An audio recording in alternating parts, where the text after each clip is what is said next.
प्रतिपदा को 9 वर्ष पूरे हुए हैं।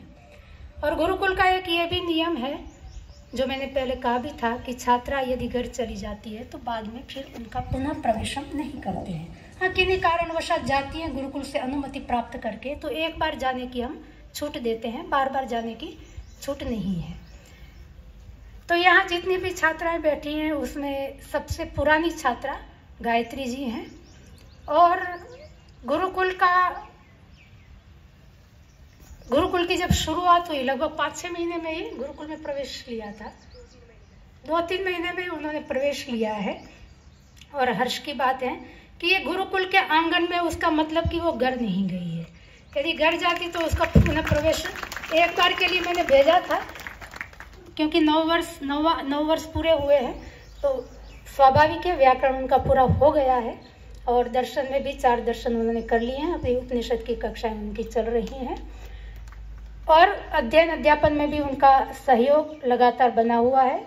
पीछे हमारे बीच में आर्य समाज के जो विचार प्रस्तुत करने के लिए आई थी समीहा जी, वो भी अध्यापन में मेरा सहयोग करती हैं और गायत्री जी भी करती हैं। तो बीच में 1 महीने के लिए मैंने भेजा था, वो स्वयं नहीं गई थी। व्याकरण का अध्ययन पूरा होते होते 6 वर्ष हो जाते हैं, क्योंकि आते हैं तो संस्कृत अनुवाद पढ़ना है, अष्टाध्यायी कंठस्थीकरण करना है और फिर उस ढंग से पढ़ना है कि पढ़ा सके। ऐसा नहीं है कि केवल अपना पढ़ लिया और संतुष्ट हो गए। हम उतने मेहनत करवाने का प्रयास करते हैं, छात्राओं से मेहनत लेते हैं कि वो जितना पढ़ती है उतना पढ़ाने का सामर्थ्य रखे। तो उसके लिए थोड़ी मेहनत भी लगती है और इसके अतिरिक्त भी बहुत कुछ क्रियाएं कलाप सीखते हैं, सिखाने का हम प्रयास भी करते हैं। तो समय तो काफ़ी जाता है और गुरुकुल में सारी व्यवस्था हम स्वयं करते हैं, कोई कर्मचारी नहीं है, तो हमारा समय तो लग जाता है। पूरा पता भी हमको नहीं चलता कि दिन कहाँ होता है, कैसे डूब जाता है। इतनी व्यस्त जीवनचर्या में और इतनी कठिन तपस्या पूर्ण जो जीवनचर्या है उसमें टिकना बड़ा मुश्किल काम है, जिसमें गायत्री जी, बाकी कई छात्राएं आई हैं जो व्याकरण पढ़ करके गई हैं, एक गायत्री जी है जो अभी तक टिकी हुई है और आपके आशीर्वाद मिलेंगे तो टिकी रहेगी। कभी कभी हिलती है पर फिर उसको झंडे गाड़ देते, कील गाड़ देते तो फिर टिक जाती हैं। तो क्योंकि कठिन रास्ता है, कोई आकर्षण इस रास्ते में है नहीं। स्वयं का जब तक उत्साह नहीं है, स्वयं की संस्कृति के प्रति समर्पण नहीं है, तब तक गुरुकुल के प्रांगण में रहना अत्यंत कठिन काम है। और इस तरह का आगे का भविष्य है कि पता नहीं कि क्या खाना होगा, क्या पीना होगा, क्योंकि संस्था की ओर से समाज के कंधों पर बैठ करके हम चलते हैं। तो हमारा भविष्य आगे कितना समृद्ध होगा, कितना संपन्न होगा, वो आज हमको पता नहीं होता। यद्यपि आज तक हमको कोई कठिनाई नहीं आई है और ये भी हमारा विश्वास है कि समाज अभी भी उतना जागरूक है कि यदि हम कोई भी व्यक्ति, हम ही नहीं, यदि समाज के लिए लगे हुए हैं तो आवश्यकता की सारी चीजें उत्तम सा से पूर्ण हो जाती है, मांगनी नहीं पड़ती है। पर फिर भी एक आज की जिस पीढ़ी के लिए उनको आश्वासन देना और उनका उसमें विश्वास कर लेना अत्यंत कठिन काम होता है। गायत्री जी गुरुकुल के लिए समर्पित भी हैं, उन्होंने पिछले वर्ष संकल्प भी लिया था। अभी क्योंकि उनका अध्ययन चल रहा है इसलिए पूरा अध्ययन न हो तब तक वो विद्यार्थी के रूप में अभी गुरुकुल में अपनी सेवाएं दे रही हैं। तो मैं गायत्री जी से निवेदन करना चाहूँगी वो अपने विचार मंच के सामने प्रस्तुत करें।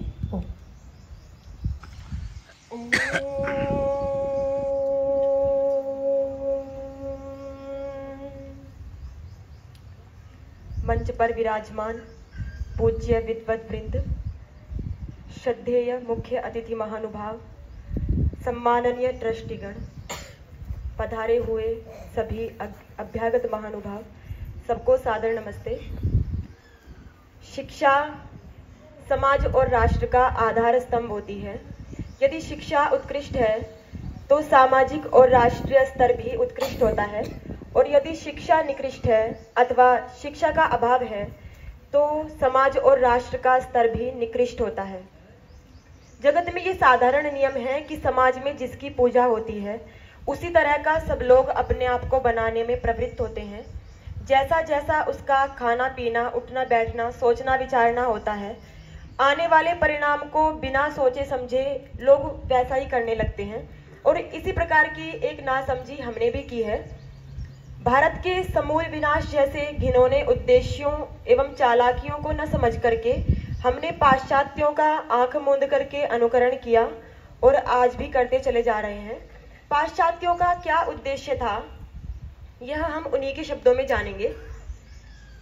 1857 की क्रांति से पहले ईस्ट इंडिया कंपनी के बोर्ड ऑफ डायरेक्टर्स के चेयरमैन मिस्टर मैंगल्स ने ब्रिटिश पार्लियामेंट में कहा था कि विधाता ने हिंदुस्तान का विशाल साम्राज्य इंग्लैंड के हाथों में इसलिए सौंपा है कि वह ईसा मसीह का झंडा इस देश के एक कोने से दूसरे कोने तक फहराए और प्रत्येक ईसाई का ये कर्तव्य है कि समस्त भारतीयों को ईसाई बनाने के महान कार्य में पूरी सामर्थ्य से जुट जाए। ऐसी ऐसी शिक्षाओं से शिक्षित होकर के पाश्चात्यों ने अनेक प्रकार के प्रहार भारतीयों और भारत के मूल भारतीय संस्कृति और शिक्षा पर किए।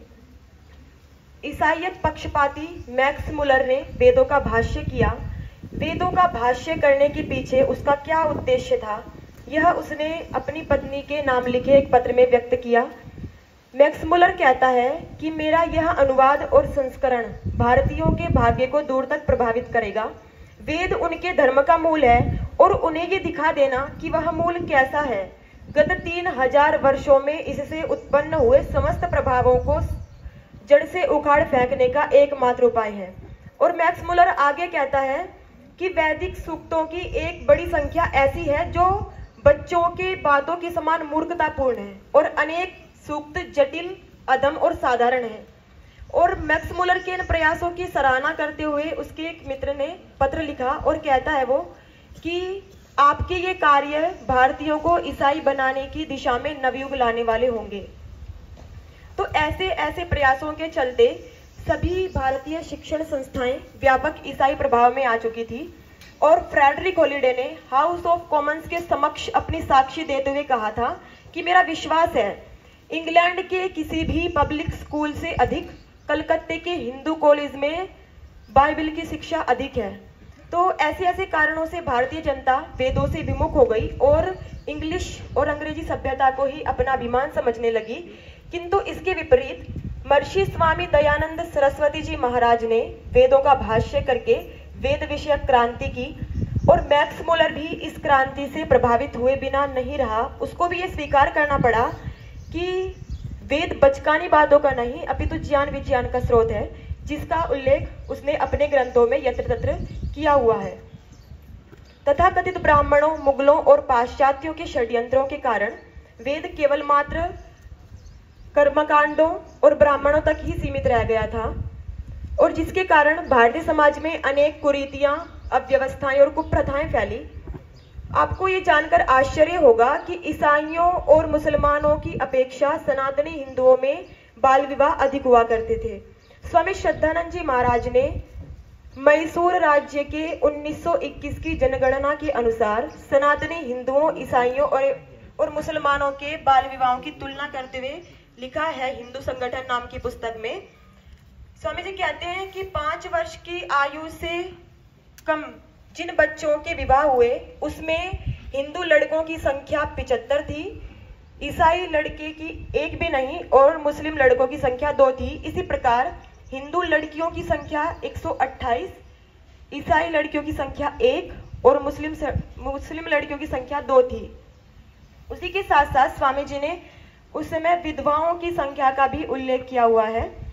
स्वामी जी कहते हैं कि 1 वर्ष की आयु वाली विधवाओं की संख्या 597, 1 से 2 वर्ष की आयु वाली विधवाओं की संख्या 494, 2 से 3 वर्ष की आयु वाली विधवाओं की संख्या 1257 और इस प्रकार आगे बताया उन्होंने 15 से 20 वर्ष की आयु वाली विधवाओं की संख्या सहित कुल मिलाकर के विधवाओं की संख्या 7,32,248 थी।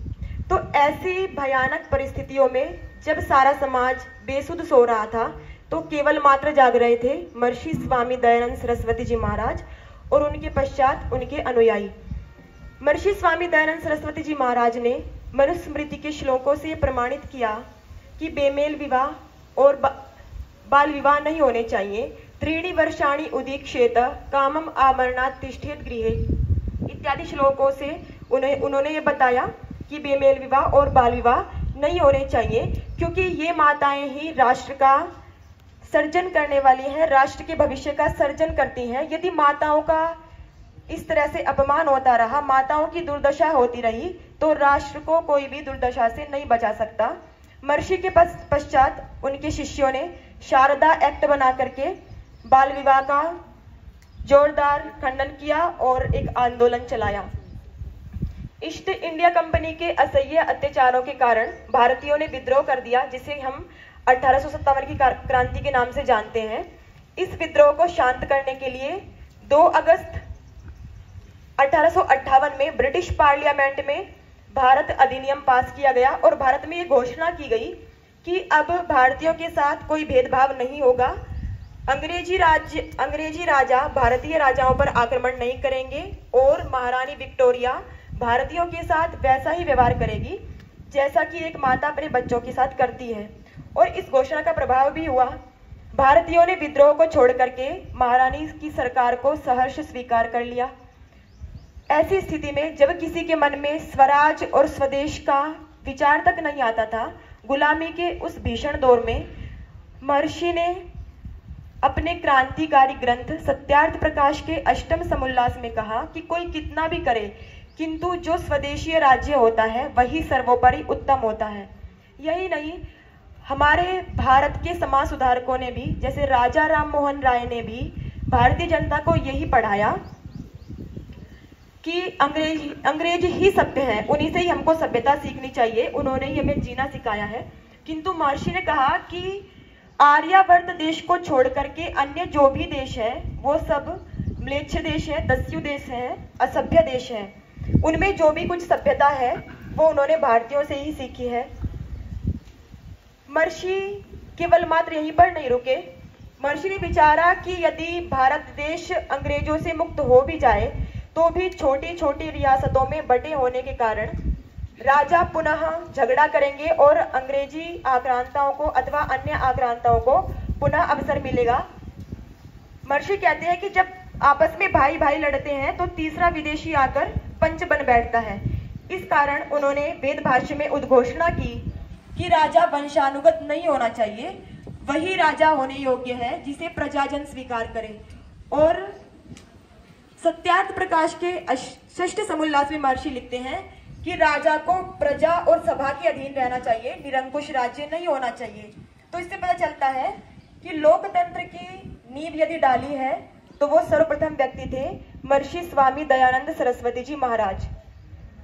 इसी प्रकार मुगलों और पाश्चात्यों ने जिन हिंदुओं का धर्म परिवर्तन किया था उनको पुनः वैदिक धर्म को स्वीकार करने का अवसर नहीं था। किंतु महर्षि ने कहा कि यदि कोई वैदिक धर्मी किसी के बहकावे में आकर वैदिक धर्म को छोड़ करके अन्य मत में चला जाता है तो उसको वापस पुनः आकर वैदिक धर्मी बनने का अवसर है। और महर्षि ने स्वयं पादरी खड़क सिंह, जो कि पादरी रॉबर्ट क्लार्क के बहकावे में आकर के ईसाई बन गया था, और एक जन्मजात मुस्लिम मोहम्मद उमर को शुद्ध करके वैदिक धर्मी बनाया। और उनके पश्चात उनके अनुयायियों ने इसे एक आंदोलन का रूप दिया। स्वामी श्रद्धानंद जी महाराज ने शुद्धि आंदोलन चलाया। ऐसे ही सभी क्षेत्रों में महर्षि और उनके अनुयायियों ने अपना योगदान दिया है। गौ और माता की रक्षा के लिए महर्षि ही सर्वप्रथम व्यक्ति थे जिन्होंने रेवाड़ी में प्रथम गौशाला खुलवाई थी, फिरोजपुर में अनाथालय खुलवाया और पाठशाला काशी में खुलवाई थी। और उनके शिष्यों ने सर्वप्रथम जालंधर में महिला छात्रावास, कन्या गुरुकुल देहरादून में खुलवाया और bank of Baroda, Punjab national bank जैसे अनेक वित्त संस्थाएं भी खुलवाई, जिससे कि हमारी संपत्ति हमारे ही पास में रहे। तो इस प्रकार हम देख रहे हैं कि कोई भी क्षेत्र ऐसा नहीं है जिसमें महर्षि और उनके अनुयायियों ने अपना महत्वपूर्ण योगदान न दिया हो। तो उन पवित्र आत्माओं, महान आत्माओं को श्रद्धा सुमन अर्पित करते हुए मैं अपनी वाणी को विराम देती हूँ। इति ओम शम। सबको सादर नमस्ते जी। स्वामी दयानंद सरस्वती जी और उनके अनुयायियों ने क्या क्या काम किए हैं, कितने विस्तार से संक्षेप में उन्होंने अपनी बात रखी। और आज हमको भी चिंतन करना चाहिए, हम भी दयानंद सरस्वती जी के ही अनुयायी हैं। आज हम क्या कर रहे हैं, इसका चिंतन किए बिना हम अपने अब स्वयं का भी उत्थान नहीं कर सकते, समाज का भी उत्थान नहीं हो सकता है। तो सतत हमारा चिंता का विषय रहना चाहिए। और उन्होंने बीच बीच में जो बातें कही थी कि